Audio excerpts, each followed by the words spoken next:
We've been living as mobile minimalists for many years now, from Latin America to Arctic Alaska, and now we're inviting you to join us here in Northern Africa as we continue our experiment with 3 people living in the tiniest of tiny homes. And this time we're coming to you from the Sahara Desert. We are driving around the world. You guys are invited too, so subscribe and buckle up. It's one heck of a ride.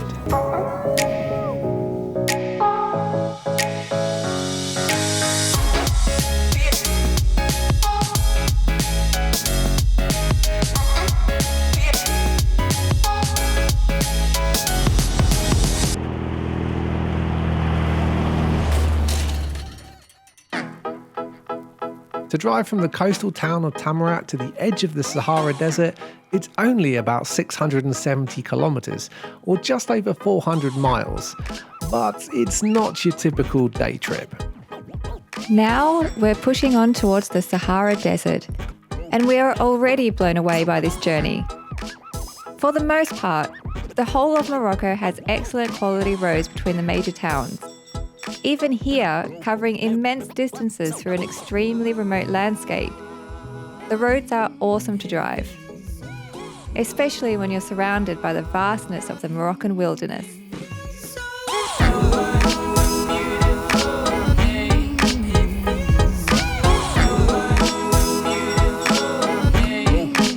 The journey took us up and over the Anti-Atlas mountain range, descending down through valleys and micro-oases shielded by gigantic fields of green palm trees. Which, by the way, are responsible for my second favourite Moroccan export. Dates.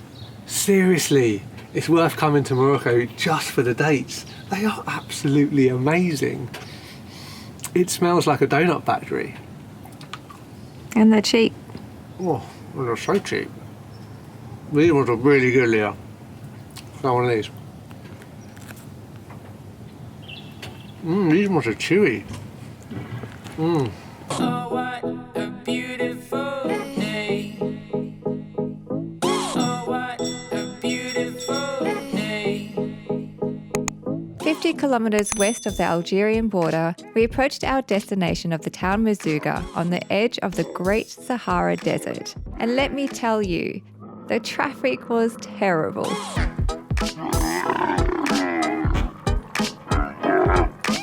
We followed a black sand track past more camels, looking for a safe place to park for the night. It got a little bumpy and a little deep in sections, so we let the tyres down for a better ride. Our Kombi has been upgraded to be able to drive on loose terrain, but driving on deep Saharan sand was never going to be possible. Still, we're pretty stoked with having Saharan sand dunes as our garden for the day.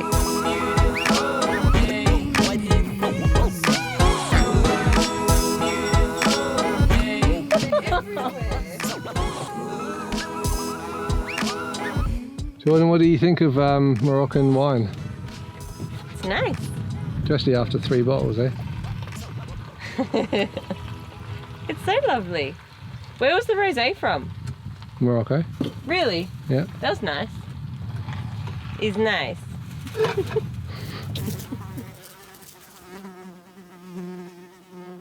These are the most flies that we've ever had in the Kombi. There's 1, 2, 3, 4, 5, 6, 7, 8, 9, 10, 11, 12. I think there's a lot more than that. Look at them all. Ah. Get the tennis racket out. Oh. So doing that later on. Get out, McFly. McFly! McFly!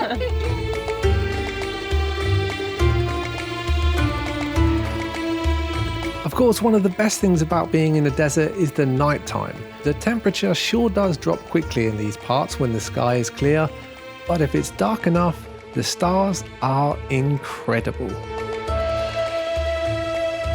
A few hours after sunset, we noticed the stars disappearing and a bright light on the horizon.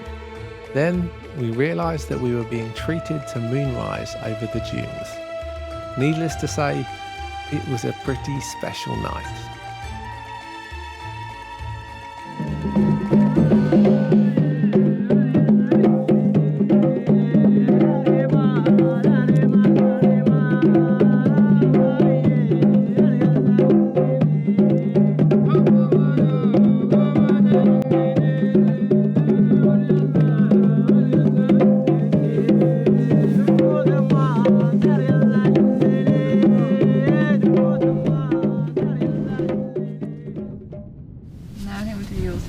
Okay, get out of my bed.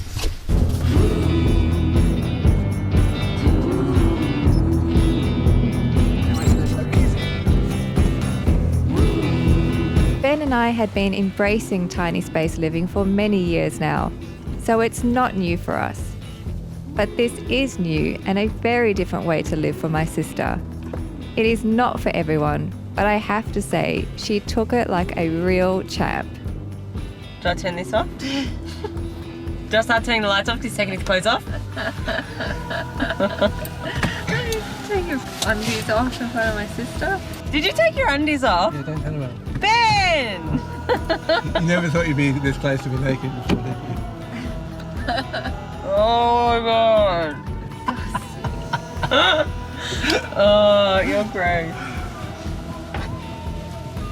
Can I turn around and go to bed now? Yeah. Thank you. Good night. Night, Jordan. Sometimes you stand on me.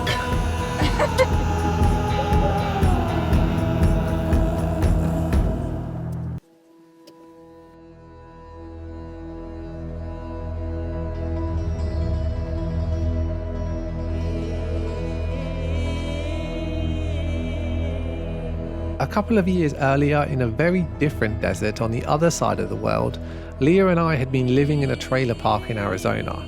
To get this project off the ground, we worked tirelessly 7 days a week for months, getting our new home, Boomerang, ready for this adventure.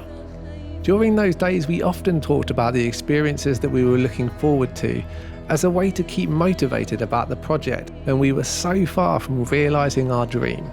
And being here on the edge of the Sahara Desert looking out over these dunes was high on the list. And now we're here, putting a tick on that bucket list. The best experiences in life are the ones we've earned. Those are the memories that are hard to forget. Just checking in from the Sahara Desert. Sunrise. Pretty special moment.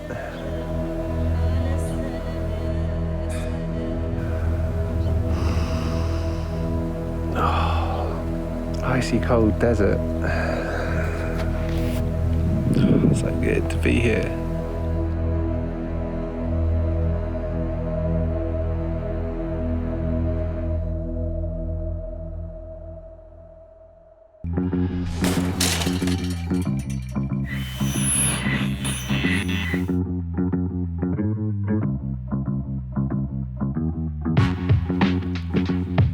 We said at night that the temperatures dropped quickly, but not as quickly as Ben dropped his fashion sense in the morning. Bogan in the Sahara. Bogan, an uncouth or unsophisticated person regarded as being of low social status. This is what happens when you spend all your time with two Aussies. End up looking like this. Don't ask me where he got that hat from. It definitely was not in the Kombi when we woke up. This is a well. There is water in the Sahara. How deep is it? It's not that deep, surprisingly. Here, come and have a look. I don't know about you guys, but I was surprised to see a well in the desert. But I guess I shouldn't have been, because Merzouga has the largest natural underground body of water in all of Morocco. Water. Let's just found some shade next to the well. Yay! We borrowed this old broken snowboard from one of the desert camps in the dunes and headed off to give sandboarding a go.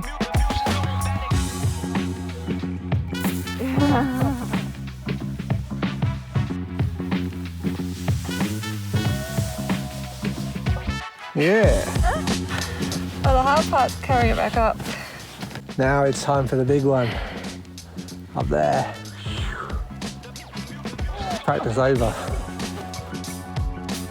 By this point, it was still early morning and the desert was heating up real fast. Temperatures in summer can range between 30 and 50 degrees Celsius. And apparently, people come from all over the country to get buried in hot sand to treat a variety of ailments. Holy. Holy. Jordan's dead.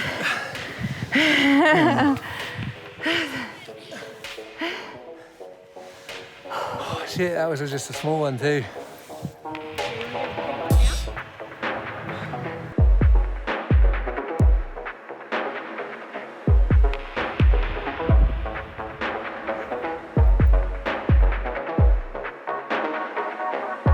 What's up?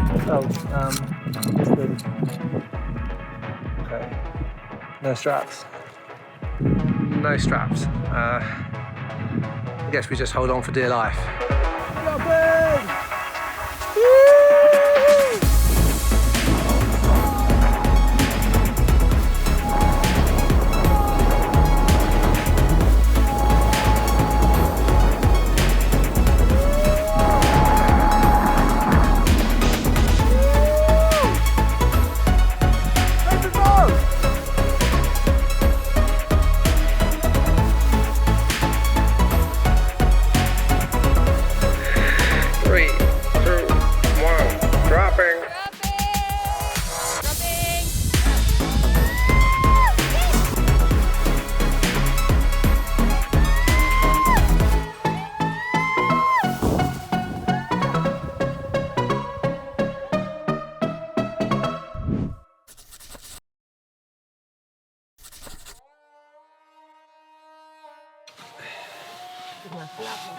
Oh, what's that? Oh no! Maybe you can't put your on the couch. Do you want anything?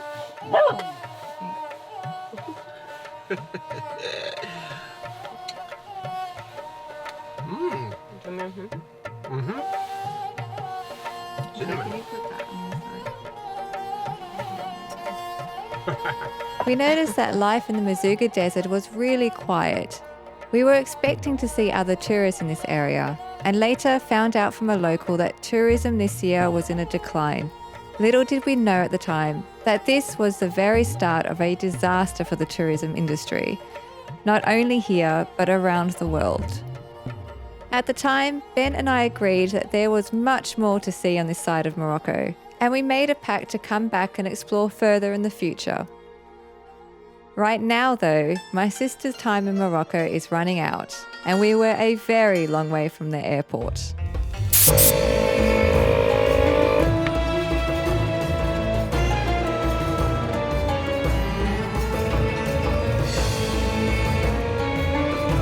It's almost a 10-hour journey in a regular car across the high Atlas Mountains from the desert flats of Mazuga to the transport hub of Marrakesh. But the drive is an adventure in itself. Dubbed one of the most difficult roads in Morocco, this was not a time to get out and film, as we jostled with overtaking vehicles through hundreds of switchbacks up the highest pass in Morocco at 2,260 metres, or about 7,500 feet. We're just coming out the other side of the Atlas Mountains now, in a much more tranquil setting, but I'll tell you what, it's a bit of a racetrack. Getting through there with all the trucks, there's a lot of construction and a lot of vehicles just not going at a very chilled pace. It's kind of like white knuckle driving going through there, a little bit sketchy in places, but we survived. Boomerang survived. Boomerang was a champ, pulling all the way through the mountains really strong. I was actually a little surprised at how strong he is. And so yeah, we made it. Boomerang survived and so did we. If time had have allowed, we would have spent more time up here soaking up the clean air and high altitude life of the Berber villages. But by 3 AM, we had to be at the airport.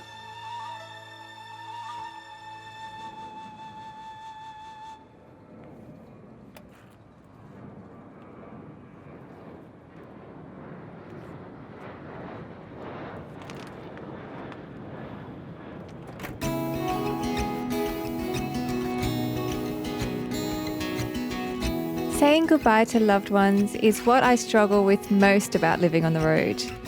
As full-time nomads, it's incredibly rare for us to be able to spend time with our families, and building these memories together is so precious to us.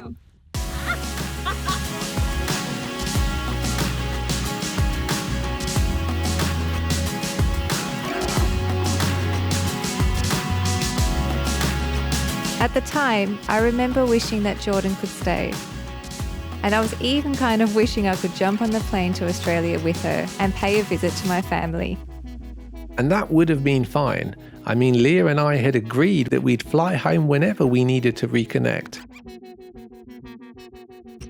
But little did we know that this freedom that we'd always taken for granted was about to be ripped away from us. For the first time in our lifetimes, borders would begin closing. Not just here, but everywhere.